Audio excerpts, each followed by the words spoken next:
The Talk Shop continues here in Studio 255 at the Laramie Plains Civic Center with our next guest to help us learn more about Lieutenant Colonel Alan West. You are from Sheridan, and your name? My name is Ronnie LeBlanc. Good morning to you all. Good morning, sir. Good morning. Thank you for joining us this morning on the Talk Shop. Be here now, very interested in your observations of Lieutenant Colonel Alan West and his engagement in 2024, I presume, in Sheridan, correct? Indeed. Let me tell you about it, please. The Republican women of Sheridan County, we hold I'm an auxiliary member, by the way. We hold an annual Reagan Day dinner as a fundraiser. In the past, we've had really notable guest speakers like James O'Keefe of Project Veritas. We've also had Wyoming's amazing U.S. Congresswoman, Harriet Hageman. And most recently, we got former presidential candidate Lieutenant Colonel Alan West.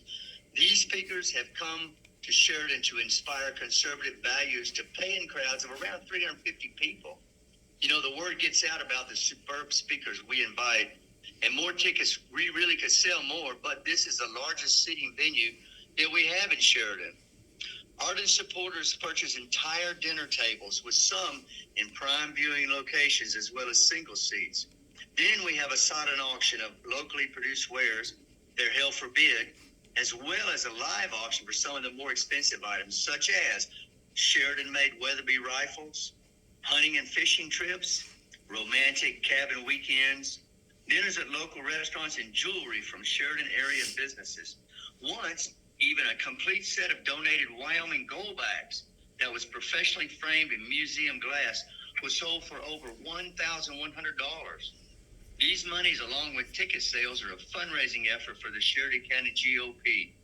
You know, the Republican women have always had a special pre-dinner mixer for extra purchase to meet and mingle with a guest speaker. But let me tell you about this. They also see that conservative-minded college and high school age youth are seated for free at a minimum of 3 tables. This year, Colonel West spoke privately with those youth, and he asked them some hard questions about their life's direction regarding further education or military career, and did they have any favorite Bible verses to guide them along their journey.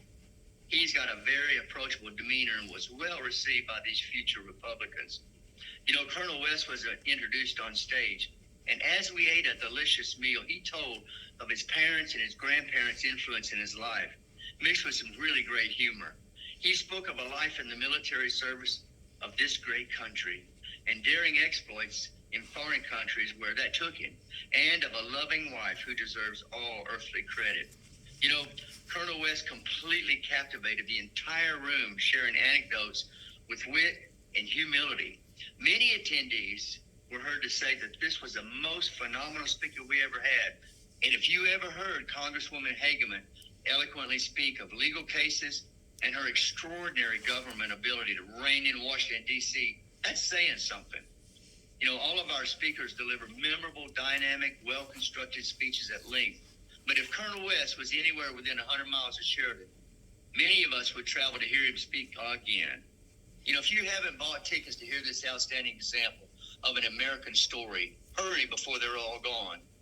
But here's what's important. If you know of any youth in which you'd like to feed some positive inspiration into their lives, invite them now and make certain that they get there. You know, there is quite simply no better way to spend an evening enjoying a delicious meal, donating to Albany County's conservative cause, and hearing this man who truly has been there and done that. You know, months later, the wife and I still talk about that wonderful memory. I urge all of your listeners to go and see for yourself. Appreciate that testimonial. And what was the topic, the central topic during his speech in Sheridan? What was it that Colonel West actually spoke of? Okay, I think Colonel West centered all of his remarks and speech around conservatism in the U.S. government that's needed in order for this country to remain independent and to go forward in a positive manner, develop the momentum, and bringing up good, strong, conservative young people, because that's who's going to be taking our place. And I think that Colonel West sprinkled in plenty of really good humor with it. and some wonderful anecdotes. But I think in answer to your question succinctly, sir, I think that conservatism in the United States and America, and which extends all the way across the world, is what he focused on. Dr. Barb, do you have a follow-up question? No, I don't. I'm excited to see him. We can't thank you enough for your your information is really valuable. People have undoubtedly asked, and this hopefully answers their question. Who is Lieutenant Colonel Alan West, and what can we expect on April 11th, 2025? I hope you're in attendance, because you won't forget it. I promise you. We appreciate you joining us, and tell us about Sheridan this morning. How is it in the northern part of our state? You know what? We about 4 days ago, I woke up to an 8-inch dump of snow that morning, and of course it took me quite a while to do some clearing, because what happened was we got a really light mist which kind of stuck to the ground, and then it snowed on top of that, so it made it really slippery. Yeah. But right now we are getting some snow. I'm unable to see the Bighorn Mountains because of the snow in the region.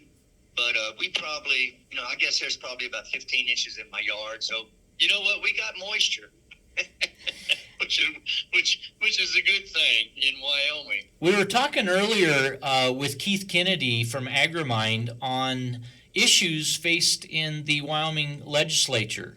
Are there any comments that you have and observations with respect to this from your perspective as a citizen of Sheridan? I really appreciate you asking me that. That is just phenomenal that you would come up with that question. I have been working on some stuff this morning. I'm a little surprised. There is a Senate File 181 in the Wyoming legislature, which is concerning eminent domain. Now, you probably know a little bit about that. Mm-hmm. Most people do, where, if they're going to run a highway through your place, then the government can kind of say, we got to do this, and you're going to have to cooperate with us and all that. Here's another thing.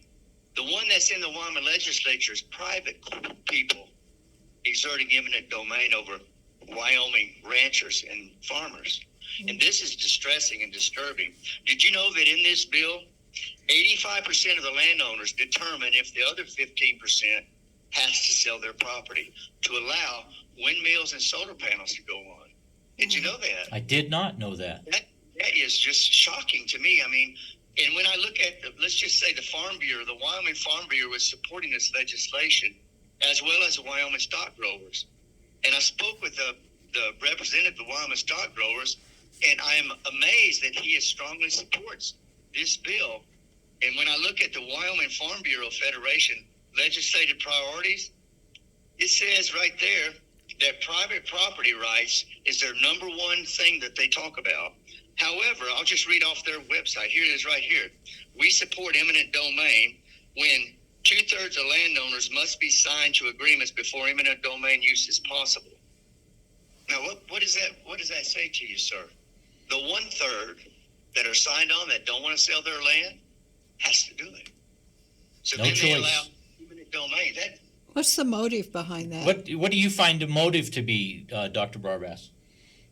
My name is Dr. LeBlanc. No, That's okay. Dr. Barbara Maselli in Studio 255 asks a question. What do you find behind that as motivation? Go ahead. Are you asking me that, sir? Yes, please. Yes, please. Okay. Here's what I'm going to do in my research. I'm going to look. There's a company in Florida named Nexterra, Nexterra, and they sell windmills and they sell solar panels. Okay. Okay. They gave my state representative. Okay. 3 years ago, they gave him $500.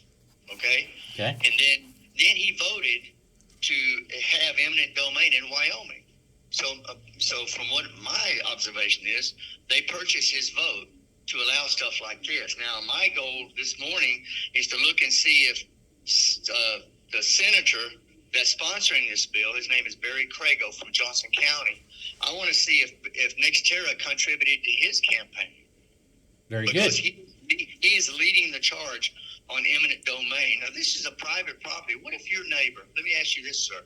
What if your neighbor next door to you said, there's 3 of us here in this cul-de-sac, and we decided that we're gonna let some solar panels and windmills go on our ground, and you are too, because we outnumber you.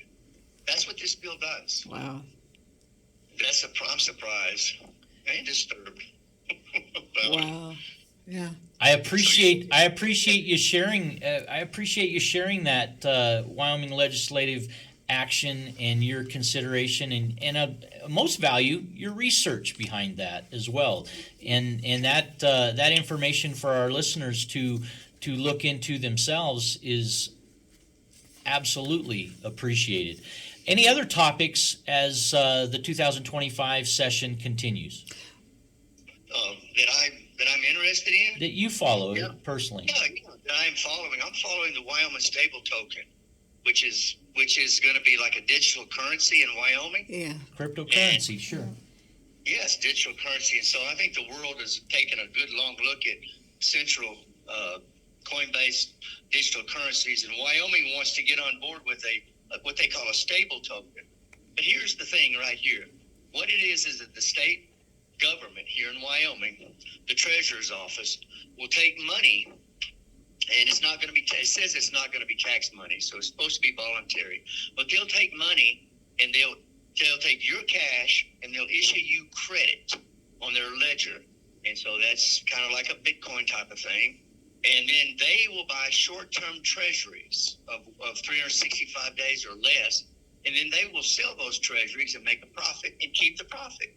So what they're doing is they're taking your money, making money, a profit with it, and keeping the profit. That'd be the same as you hiring a stockbroker and then him investing your money in the stock market, making a profit, and keeping the profit. So I'm distressed about that.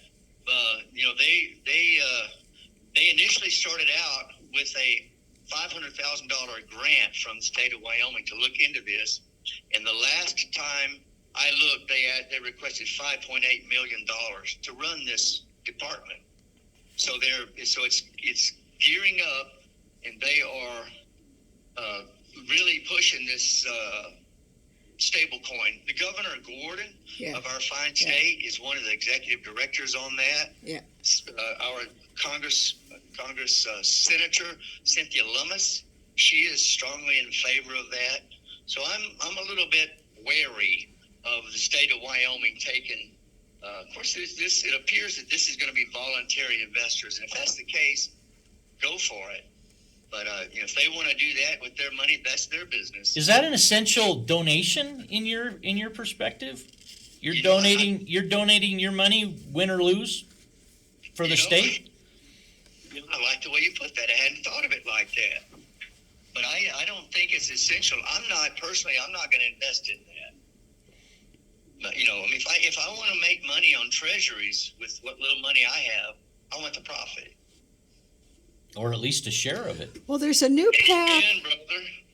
There's a new Amen. PAC that was just started. That's one thing. There's another bill in here that the state wants to invest in Bitcoin. And Bitcoin's a little bit of a gray area, but I've done a little bit of research on that.